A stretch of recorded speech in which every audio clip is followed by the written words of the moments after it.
You want to start, This Maui? one, yeah. This one pains me. This one pains me to make this. Come on. Because I obviously overrated this guy joining one other Russian super team. Now he's joined this one and seemingly ruined it. And I just have to say, I think now at this point it is evident beyond reasonable doubt that electroNic is just flat out some kind of Rasputin mind controller. Like he's been a team ruiner. He's been a team ruiner. Like, why is he convincing Jaime at this point that he should in-game lead? Like, there's some kind of like, we know how like back in 2017 or maybe after the Boston Major, Nico convinced everybody on FaZe that he should be the in-game leader, much to his own demise because of his huge ego that he had at the time. I think Nico's improved as a person since then, but electroNic seems to be going through the exact same phase that Nico was back 7 years ago. Like, what's going on? Like, can this guy seriously just let his in-game leaders work for a little bit longer and not demand just these results? And just like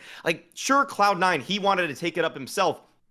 You saw that fail. Okay, you were right there. You were in the driver's seat. It failed around you, and now you're slowly taking the reins from Jaime. This guy is actually showing himself to be a bit of a corrosive asset in these TeamSpeak conversations. I am such a huge fan of electroNic as the player, but clearly as a teammate, this guy has probably been back talking. He's probably just been saying, the way you're calling sucks, Jaime. We need to call more like Blade. And it's like, electroNic, your playbook for what Blade had is outdated now by two-ish years. Like, you need to like put those memories away, update yourself, and just believe in your in-game leader, because as it stands right now, every team that you've joined has actually somehow gotten worse. I will say I did feel just in the moment slightly uncomfortable with you saying the words out loud. You were there in Cloud9. You had the reins as it failed around you while Kassad was in this call. So, you know. Anyway. Show to start. I know, it's all good. It's all good. Too early in the Right, show. okay, we'll have a truce at the beginning of the show. Okay. But the thing is, when what he said, what Maui said is kind of true in a sense, right? Because he did join Cloud9. Cloud9 was such a prospect team, like that was like the biggest, the next super team at the end of like, was it CSGO? And they had like, was it Katowice or Cologne? I think it was Cologne. Cologne. One good Cologne run with Buster. Yeah, it was just crazy, and everybody was expecting Exile, and everybody was like, okay, this is gonna be the team. Then that thing just kind of fell apart completely after a few months. Now he joined VP, and the team is not looking like the people are thinking that's going to be, right? They expected more in a sense, right? They thought it's going to be again the super team. He's joining like the likes of Jaime and Norbert and all these like good players right now, and it's going to be like a super solid team. I don't think they're there, obviously. I mean, everybody can say that, but I don't think they're in a point where they can say like, oh, this is again C9, crash, doing it all over again. And as far as him goes as a player who is a team winner, I think if that's the case, let's say you are right 100%, that he is the one making the teams worse by his attitude and his like gameplay and whatever the fuck is it. Or maybe just not calling well. Could just be that too, right? Just whatever, right? Yeah. Just let's make for the argument's sake, let's make Maui right once. Just as an exercise. But Wow. The thing is, like, let's say that's right. Whose fault is it? Is it his fault 100%? Or is it the fault of the organizations that are allowing this shit to happen? The coaches, the IGLs that are actually like listening to that and just falling under that pressure, crashing under that pressure of electroNic talking shit to them. Yes. Like, let's say electroNic is that guy, that bad guy that we maybe think he is, right? Maybe he's not. But let's say he is. So he starts talking shit. He starts like second guessing. You straighten it up instantly. Like, hey mate, you're here to play. You do this, stick to your role, play your thing. You have your voice. It's gonna be heard. It's gonna be noted. But you need to shut the fuck up and play. Like, and then after season or two, because you just arrived here, your job is to play and deliver numbers. We paid what? What was the rumor? 1 million or something? You're not brought here to talk shit. You're just brought here to bring numbers. Play. After the 2 seasons ends, we can sit down and review everything that we did together. Whose fault was it? Whose fault is it now? Who made the bad calls? Who made bad plays? And then after that, then we can settle the scores, right? But if you talk to me, you talk shit to me during my time as an IGL, you are $1 million, so get the fuck out like all the fucking team. Just get the fuck out. I don't care. Either me or him, it would be in that scenario. But let's say, like I said, maybe he's not that guy. Maybe it's something different. Maybe it's systemic thing. Like they removed the coach that was with them for like what 4 or 5 years. They're struggling with this player, that player. They cannot find the proper style of game they used to run in CS:GO. As we know, that CS2 is definitely more dynamic game, right? It's faster, less rounds. Sure. The saving is a little bit different now. It's like their style is not compatible all that much with the style that is being played right now, right? It's just the way it is. The CS is like that. Maybe there is something there that needs to be worked on. Maybe it's not Drain. Maybe it's not electronic. Maybe it's something third. Maybe it's the environment. Maybe the way they practice. Maybe the amount of boot camps. Maybe there is something in the organization that is not on the same page with the players. So we cannot like instantly go and just say like, listen, electronic is the problem. It does seem that way from the outside, what we can see. Like, okay, electronic joined Cloud9, it failed. Electronic joined VP, it failed. Maybe there is something behind it. I wouldn't really like instantly say that like that electronic is the guy who is, you know, making all these things happen until the end of the season, until the end of the December, November Shanghai or whatever the last thing in the schedule this year. And then I draw the line under the whole sheet and I see like who did what and who didn't do their job and who is responsible for good games or bad games or whatever the fuck happened in the previous 7-8 months. So that's my kind of view of the thing. But, you know, I guess we have to wait and see till the end of the year.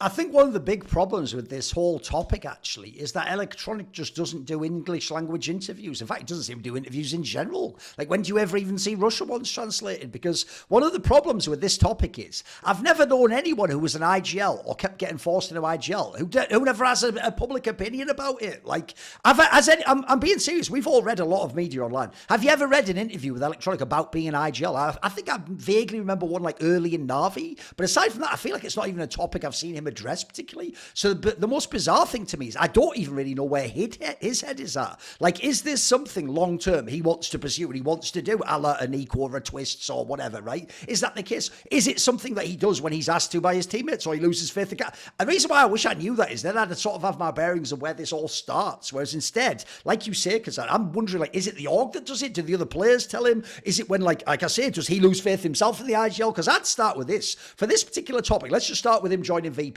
My first thing I would say to Electronic and VP is, why did you join VP if you want to be the IGL though? Like, essentially you joined someone else's project, which was almost fully formed. And to me, it's the opposite. You weren't going there to start a new project around you. You're going there to be the last piece that we win all the tournaments off. In fact, remember the reason why this one was hyped in spite of what happened in Cloud9 is because at least in Cloud9, they had that weird thing where they were like 1 foot in, 1 foot out. So initially they had like Electronic IGL. They still had Shiro, but then no one knew would Electronic be a good IGL. Then they were like, it's all right, we don't have Shiro, but we got Pugnatio to IGL. So, well, no, we don't have the Orpus. There was always like a reason that could be like an excuse back then, right? The problem with the VP one is, first of all, you're joining a team that's got an established IGL. In fact, he's won a major, mate. He was the MVP. So you think, right, IGL's taken care of. You look at the team. This is the reason everyone raved about it. Because famously, when people went and they checked, actually, it's one of the rare times in CS history, you almost did do a 1-for-1. Like, they did actually play a lot of the spots you'd want Electronic to play, as in want, not like you have to. And you look at Electronic game, even in the dodgy ass Cloud9, he was still the best player. He was still like a sort of 1.15 rating type player. Like, he was good. So you look at that and it looked like a slam dunk. It looks like, hey, as long as he's walking in to be a better version of me, isn't this what everyone wants? Like, essentially, it looked like there was no downside. It's why when I even tried to like theory craft a downside, my downside was just like, how will Jim make use of all the firepower? That was like my one angle, because obviously a lot of his teams in history, actually, if anything, worked sometimes in spite of firepower. Sometimes they didn't have. Sometimes they would have Kicker, Boster, Sanji, and Dread all in one team. You know what I mean? Like, they were working with like not that many star players. So that part already is a weird one, because I just wonder, like I say, is it Electronic who wants this or the others? Because even that in itself is a bit telling, because think about this. It's Jim himself who's put this rumor out there. He's the one saying that this is an option, which also makes me wonder, because as you alluded to, about the timing of this. Because think about this, right? It's been Jim's team the whole time as far as we know. By the way, I've never heard also, I'll say publicly or private, I've never heard a player complain about his style. I don't know if you can Lindar fucked with it, but I never heard him publicly ever complain or ever cast aspersions. So as far as I know, people like James' style. They think he's a good IGL. Not only is it disturbing that he's seeding because you're not saying right now electronic's IGL, but they're seeding the ground for it to happen as though like, you know, they're preparing us all for it. That like they're going to make the change. Well, the reason that's so suspicious, the timing, is like you say, they just got rid of their coach who also was there forever. Mate, that starts to make me feel like the team and maybe even Jim, maybe they don't fuck with their style anymore. Maybe they want to change because like firing the coach sounds to me like we've run out of ideas. We couldn't get any further with this guy. Now the idea Jim himself's like, I'll step aside. That's why I say the last part, and this is actually a mystery for me because I just don't know what they're like in the Russian scene is. It seems like the Russian scene has a really different perspective on electroNic as IGL than all of us. All of us are sort of like, nah, why do it? It's, you know, it's like the thing everyone used to say to Nico back in the day, or we're saying to Twists now, if he's going to do it. It's like, bro, you're so good yourself. Why not just do that? Why risk losing that and then be an IGL than maybe not be as good at IGL? Because I'd even say that latter part's also a reason this is a move, is a bomber for me. It's like, bro, you're just going to tank your game, I think. Like, I the thing, electroNic was still decent when he was IGL and Na'Vi, but he wasn't like the electroNic who was getting like top 5 HLTV rating at the end of the year. Like, that guy was a fucking monster back in the day. He was like one of the best players in the world. So to me, I also just don't get that aspect of why tank your own game. I'll even say this. I actually wonder if, unfortunately, this is something I'll probably do a video about. People knew as a loose like pattern. The real problem also when a star rifler goes to IGL role is how many times they can't come back. Like thus far, Yikindar's never made it back. He's never made it back to what he was before. I would even argue pretty much all of them. The only one who did ever make it back, in my opinion, was actually Nico. And that's because Nico did it like because he had to for a few months. He never really had committed to like, I'm an IGL forever now. He just sort of did it for the months before they could get Neo or a Dread or while they were waiting to get calls. He just did it when he had to. And some of that was online anyway. So to me, he's the only exception. Everyone else has tanked their game. And unfortunately, the classic reason, if you ever talk to those players, Sharks, etc., they'll tell you the problem is before I saw the game as a star player, and when I saw it as an end-game leader, sort of the bigger picture of what are all my teammates doing and how does this connect and what... They say it's hard to like forget that way. That's the problem. You can't like make yourself not think about that and then just go back to looking at a crosshair and run around a corner, you know. So sadly, I do worry with electroNic. Is this going to tank his game too? Because I feel like he's another player where the reason it's such a silly move for me is he looks like another evergreen player, like a Crimps type player that could just be good for a long time. Like this guy looks like, by the way, right now he could just be good for 2 more years, just equally as good. Could still be a very good player. So I don't get it, mate. The thing is, like, what I don't understand is VP. Let's say that allegedly they paid 1 million for him, right?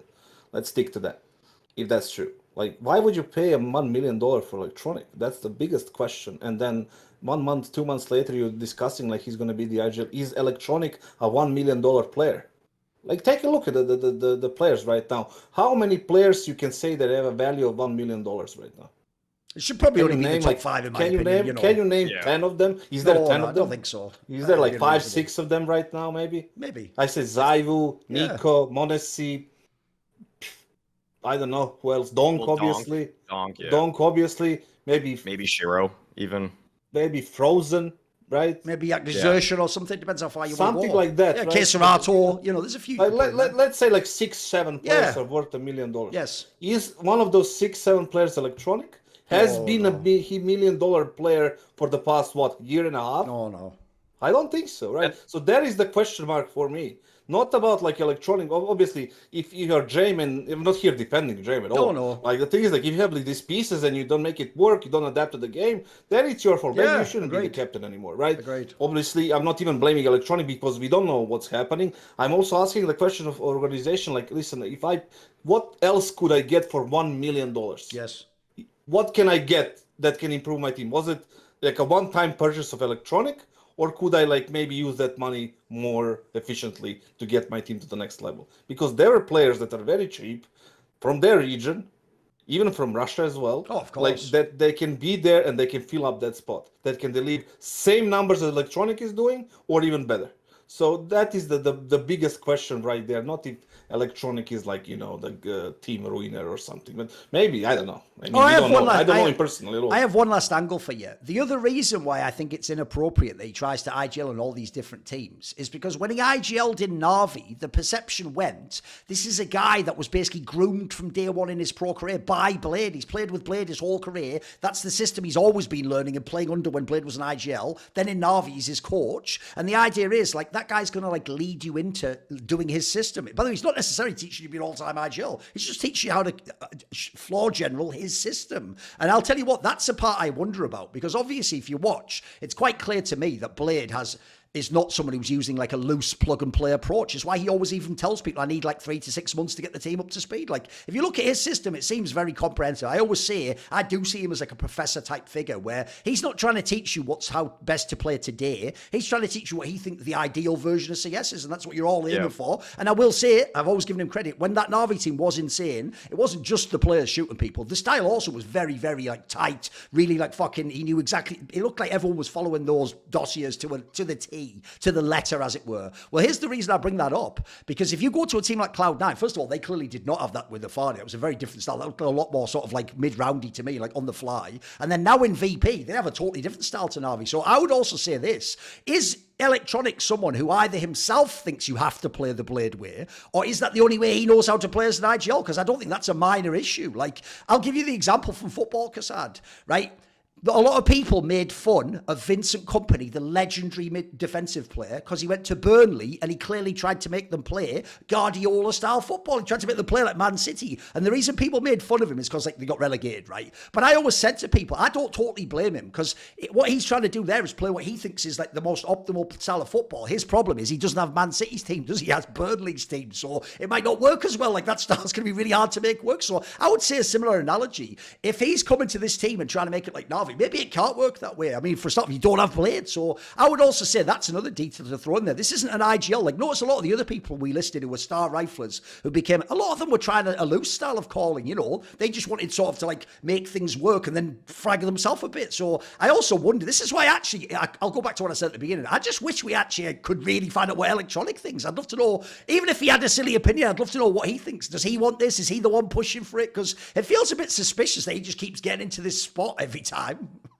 I mean, hopefully he tells a story one day. Yeah, right? it'll be awesome. So we can actually hear it, so we know exactly what's going on. But yeah, I do agree with most of the things that you said. It's just for me, it would be just it's just nonsense that they just bought him at all. Like for me, I didn't really agree with that purchase, especially because of the number. But I always talk about these numbers and buyouts, so maybe we can skip to another hot take. You want to do the next one? Well, let me round this out with some numbers on this. This is like, so I brought some stats to this whole discussion also. The fact that like when looking at VP, what I don't see as a problem is their T side calling. If you actually, I put together like basically all the top 20 teams and put just their by the way, CT Maui, sides one this thing I year. want to ask you a quick question, because one thing I think we Yeah. have to do, this is where fans are just behind on like the Reddit narratives.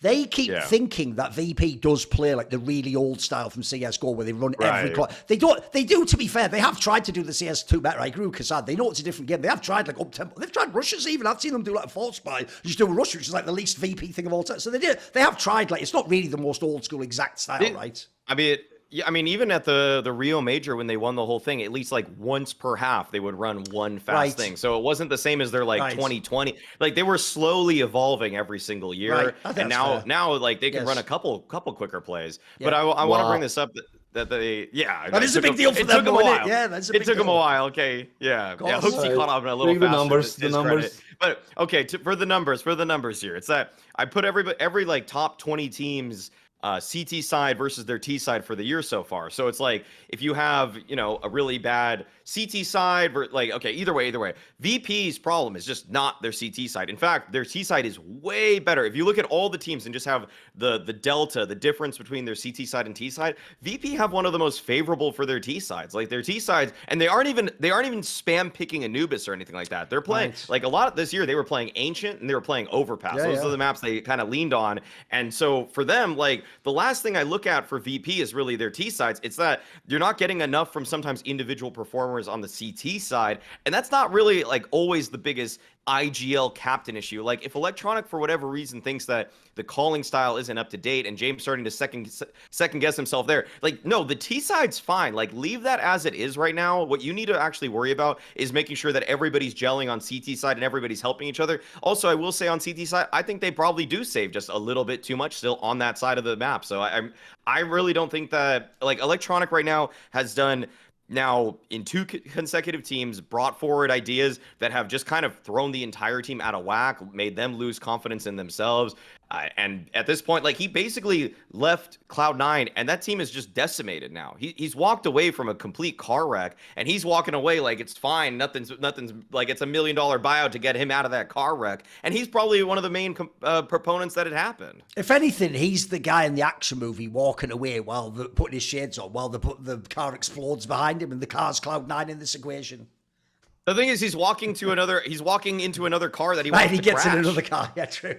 Well, you can say it's clown car. The thing is, like, I was going to ask you, Maui, about the CT side. You said that it's not enough justification, not justification, but like you cannot blame the IGL for not playing well on the CT side. Like, I want to ask you, how do you think the CT side should be played in any team? Because, like, for me, IGL is equally, important to read the game and to set up the game and how to call it the freeze time, where we should like play the early rounds and then how we do the mid rounds. It's also like a lot of on the IGL. I agree there is some reactions and some pressure on the individual players themselves more than on the T side, but I don't think I want to exclude the IGL responsibilities on the CT side, I agree that CT side IGLing is important, and that the leader and the captain should be calling some sort of idea.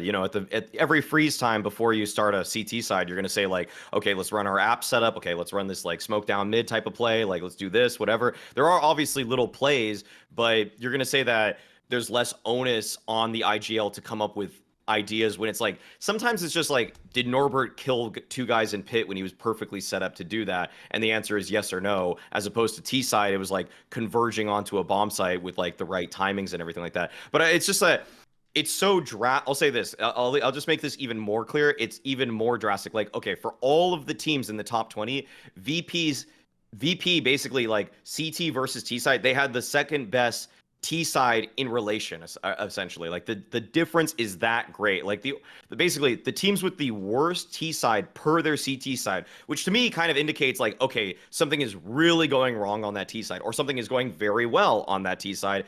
VP was in the top 3, where it's like Falcons, VP, and Vitality were the teams with the best T sides in relation to their CT side rating. The 3 worst teams are Spirit, Liquid, and Gamer Legion. And the thing is with Spirit, they just had such an absurdly good CT side that it's like they just couldn't maintain the T side. They still have a great T side. It's just that it was just an outlier with how good their CT side was. But yeah, that's the thing. Like VP, their T side by basically like every top team in the top 20, like they have one of the top 7 T sides. Like it's just not a problem at all. Their CT side is I think it's the 3rd worst of all top 20 teams right now, if you're just looking at just like what's happened in 2024. See more cool, funny, interesting clips based on topics from my content? Well, subscribe to this channel then, or, be a pleb and don't.